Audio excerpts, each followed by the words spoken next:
Alright guys, y'all see it. We are doing brisket flat today. Got this brisket flat from Costco right here. I know this intimidates a lot of folks. Do not be intimidated. I'm going to show you exactly how to put some good brisket on the table. Simple process, 2-to-1 ratio, pepper to salt, and I'm also going on top of my QQ dust. So y'all stay tuned right here on the Roll and Grill. We are cooking brisket flat today. Yeah, boy.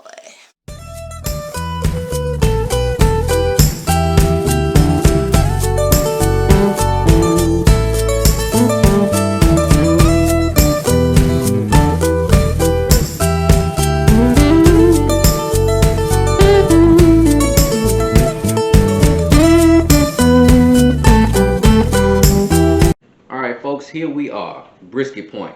I know it intimidates a lot of guys. Do not be intimidated. It's not as hard as you think it is. Got this brisket point from Costco. One thing I will say about Costco's meat is they trim it up for you, which is good and bad. I mean, I don't like my briskets trimmed. I like to do it myself, but on the brisket flats, they do a really good job of leaving you a little bit of fat to work with. If it was a whole brisket, I would definitely not want them to touch it at all. I want to do all my own trimming. But anyway, let's get to it. Before I start, again, we're going to use my QQ dust as the topping, but the main seasoning is going to be this salt and pepper. Okay? Now, you can spend time, if you want, trying to get a lot of this connective tissue off the front of it, if you feel like you need to. I know if you watched a few competition shows, barbecue competition shows on TV, you always see guys being real meticulous about getting this stuff off of there. At home, I don't give a damn about it. I don't really care much about sitting here wasting a whole bunch of time getting this off here. So I'm not going to do that. I'm going to allow this to punch down through that, which saves me a whole bunch of time. But anyway, let's get to it. Simple process, man. Do not overthink it. I always start with fat side first. I'm going in heavy on the salt and pepper. This is a brisket. It can take it all. It can take a lot. Do not be afraid to put some salt and pepper on this brisket. You notice I'm heavy-handing it, and that's okay. One reason why I'm heavy-handing is because you're going to wrap this thing up at some point, and so some of this salt and pepper is going to get lost in the equation of steaming and all that good stuff. Now, I'm going to go on top of that with my QQ dust. I don't want to use a lot of rub on it because I'm going to wrap it in foil, and if I wrap it in foil and if I use too much rub, all it's going to do is mess up my bark and cake. So salt and pepper is not going to cake. Heavy rubs that are laced with a bunch of garlic powders and anything with a powder in it is going to once you wrap it up, can cause your bark to be jacked up. So this is all I do. I'm going to sit here and let this sit for probably about 10 to 20 minutes, let it tack up a little bit, then we'll flip it over to the other side. Be right back. Alright, now that we have our brisket flipped over, now I'm going back on salt and pepper. You can of course freehand it like this. See, I've got it like this. This is a 6-pound brisket flat, nice size. Alright, don't want to go too crazy. Now, before I put my rub on, what I like to do on the front side is I'm going to hit it with some cooking spray. Follow me on this. I'm going to spot it with some cooking spray. Cooking spray is going to tack the rub in. But now I'm punching down. And by hitting it with the cooking spray, that kind of helps me know that all of what I put on there is not going to fly off once I get to punching it down. So, I'm just going to go through it.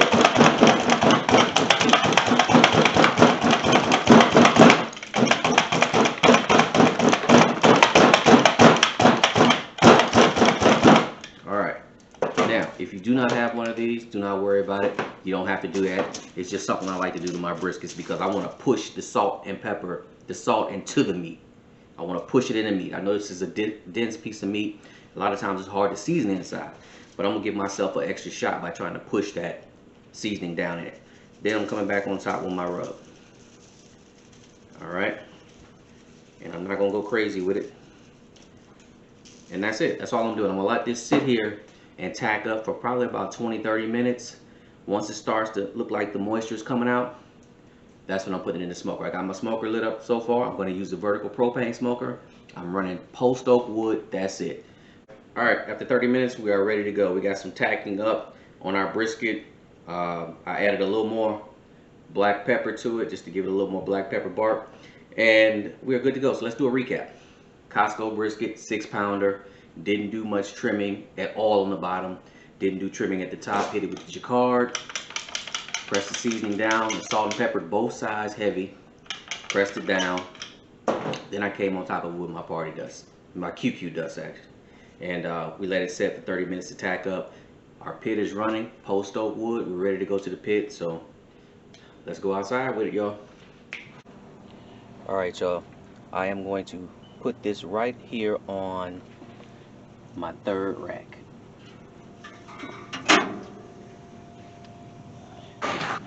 Make sure y'all can see it. 1 second. All right, and there we go. Right there on our third rack. Got my post oak wood smoking, and I'm gonna let this boy just go. I'm not coming out here to check it. I'm gonna let it go for at least 3 hours before I do anything to it. So y'all stay tuned. All right, this is an hour in. Just wanted to give you a look at it. You can tell right there I've got some good color coming on already.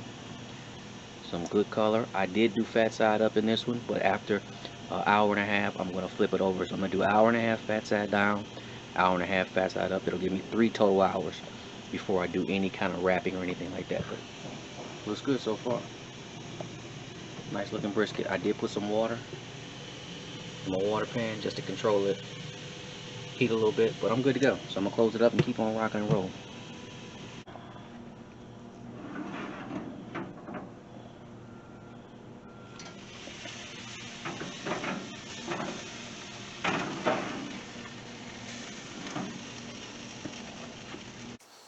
Alright, y'all, it's looking good. It's probably like, I'm at the 3-hour mark, but I always like to temp it. So, what is that? 145. Usually with me, I'm wrapping right around 155, 160. So I'm gonna keep letting that thing rock on out. I'm running right at about 280. So I'm not gonna wrap.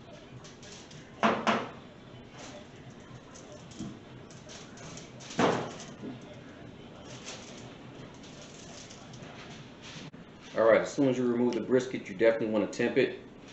Let's see where we're sitting at. Okay, we're right at about 155-ish, 160, 156-ish. That's why I like to take my briskets off. So, what I'm going to do next, alright, what I like to do next is I have like a little brisket marinade that I use. You don't have to do this, you can just wrap this thing on up. But I just put a little bit in there. And I put it right around the brisket. I don't put it on the brisket. And that's all I'm going to do. So, I have 3 sheets of aluminum foil. I'm going to go ahead and start the process of wrapping this brisket. As a matter of fact, let me turn it fat side down. Alright, now that we have it fat side down, I'm going to go ahead and wrap this thing up tight. Making sure I keep the fat side down. Alright, I always curl up, not down, just so I can make sure I don't drop my drippings. And there we go. We are going back on the pit and we're going to continue to cook. Like I said, we took it off at about 156. I'm taking this brisket probably to about 206, maybe 207, 208, somewhere in that range. And then we'll slice it. So y'all stay tuned. Alright guys, finally got it off the pit. One thing I will tell you is that once you wrap it, I drop my temp down in the pit to probably about 260, because when you use aluminum foil radiates heat. If I was using butcher paper, I would have still been rocking and rolling at about 285, maybe even 300, because it doesn't radiate heat, but it cooks a good brisket. But when you use foil, foil radiates heat. So, you know, if you keep it at a higher temperature, you're gonna cook it fast. It's gonna push out more juices faster, and to me, it just doesn't put out. It just isn't a good brisket. I like a brisket that's low and slow. So, with all that being said, let me temp it. When I temped it last time, it was right at about perfect 206, 207. That's why I like to take it off at. And when I take it off, first thing I do is unfoil it. Let me get this little piece of foil in there. Always put your catch pan. Once you put it in that pit, you either put it in a pan to finish it off, or put a pan under it to catch the drippings, because you are going to have some drippings if you cooked it right and didn't dry it out. All right, so now you notice I didn't put a lot of stuff in here. I just put the brisket in here, just a little juju. Well, look at all that. I don't know if you can see it. Look at all those drippings. You're gonna have some drippings. If you cooked it right, you will. Now, what I like to do is I like to take it and let the steam come off of it. Once the steam comes off of it, it'll stop the cooking. If you just leave this foiled up and then stick it in the igloo cooler or a Yeti, you're gonna continue to cook it. It's gonna continue to cook. And so when you finally do get to it, you're gonna cut it and it's gonna fall apart on you because you overcooked it. So I like to let it sit for at least about 5 minutes. Let the steam come off of it. Once the steam comes back on it, I'll wrap it back up. I'll put it in a Yeti cooler, or I'll put it in my Cambro, and I can leave it in the Cambro for about 2-3 hours. It'll still be nice and warm, because you don't want to cut brisket hot. You want to cut it when it's warm, probably about 160, 165.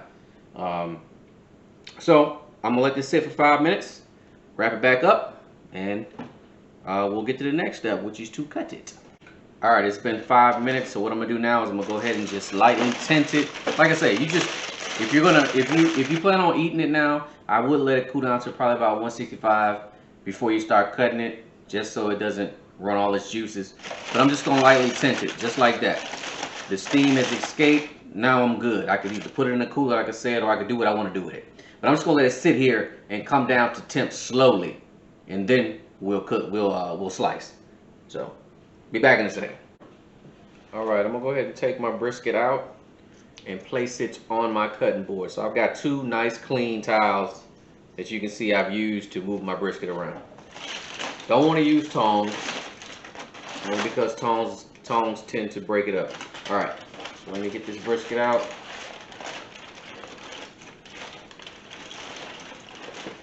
All right,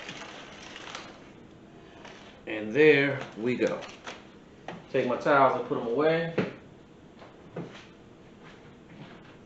Beautiful brisket. Now, if you watch my videos for any amount of time, you know how I feel about drippings. And I mean the drippings that come off of whatever meat you're cooking. So I'm not wasting my drippings. All right. All right, y'all, bear with me. Here are my drippings. I'm going to put them in a fat separator.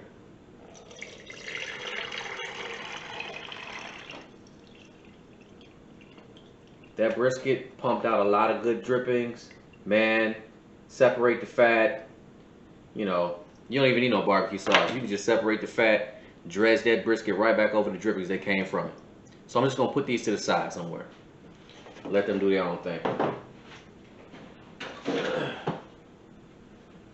Alright, here's our brisket.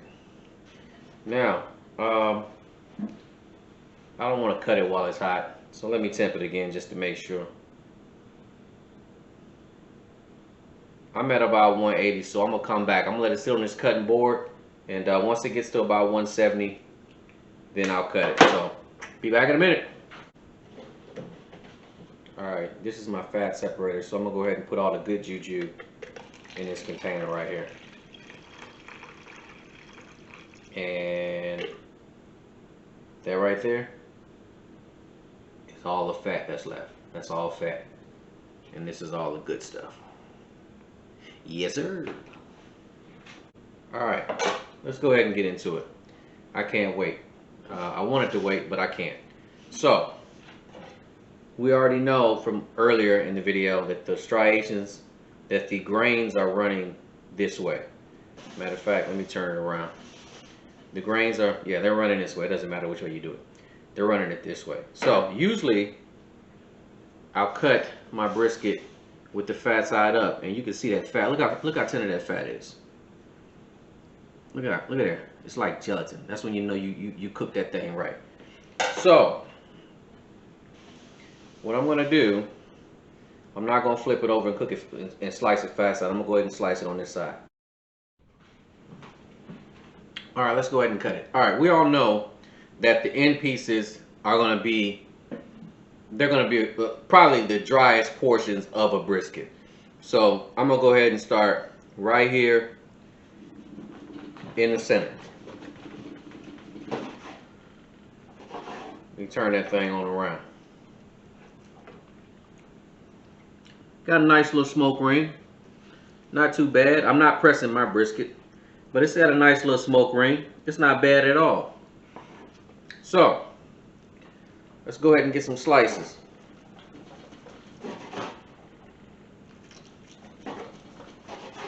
Cutting real good.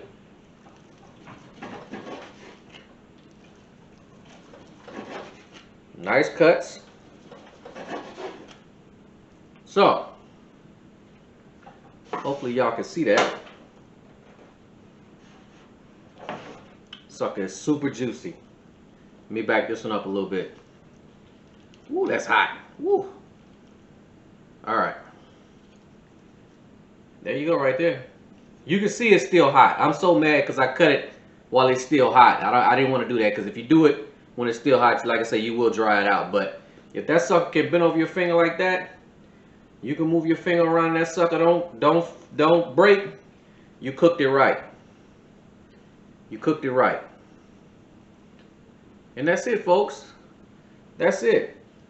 That's the brisket right there. Brisket flat. I took it to 207, 206, 207-ish. And that's what I'm looking at right there. But like I say, make sure you let it cool. I mean, look at it. Yes, sir. If you can bend that sucker over your finger, you nailed it. You nailed it. So, I'm going to go ahead and wrap this brisket back up because it's very hot. That's another piece. I'm just going through the pieces that I cut. See if I can loop them all. That's another one. If you can shake it and it can dance on your finger, you did it right. Alright, so, y'all, I'm going to go ahead and get out of here. I just wanted to make sure I put a video out there to show you guys exactly how to cook a brisket flat. I know it intimidates a lot of people. Do not be intimidated by it. It's not hard at all. It takes a lot of time, takes a lot of effort. Don't focus too much on your cooking temps. I'd stay right around probably 285-ish. It's more about I would say, the internal temperature. So you're going to have to give yourself some time. A small flat like this is still going to take you probably everywhere between 8 hours to cook. If you wrap it up in butcher paper, even better. Because if you notice, when you wrap it up in foil, I put a little bit of rub on mine. But you can get a little mushy bark sometimes if you cake the rub on. Salt and pepper, you wouldn't have to worry about that. So, again, 285, 5 hours in the smoker. I wrapped it up, finished it off at about 260 degrees in the aluminum foil wrap. A little under 8 hours it took me. I took it to like 207, 206, let it rest, and like I said, this is the end result. So, I want to thank y'all for joining me here at the Rolling Grill. I'm not doing no tasting on this, and I'm going to go ahead and wrap this one back up so we can enjoy it later. I don't want it to get dry. But I want to thank y'all for joining me here at the Rolling Grill. As always, man, good food, good vibes, good brisket, and I'll catch y'all in the next video. Yeah, boy!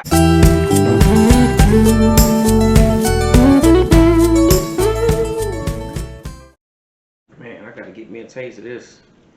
Yes, sir. Dip that sucker in my little drippings. Oh, man. Come on, man. Oh, my God. Yeah, boy.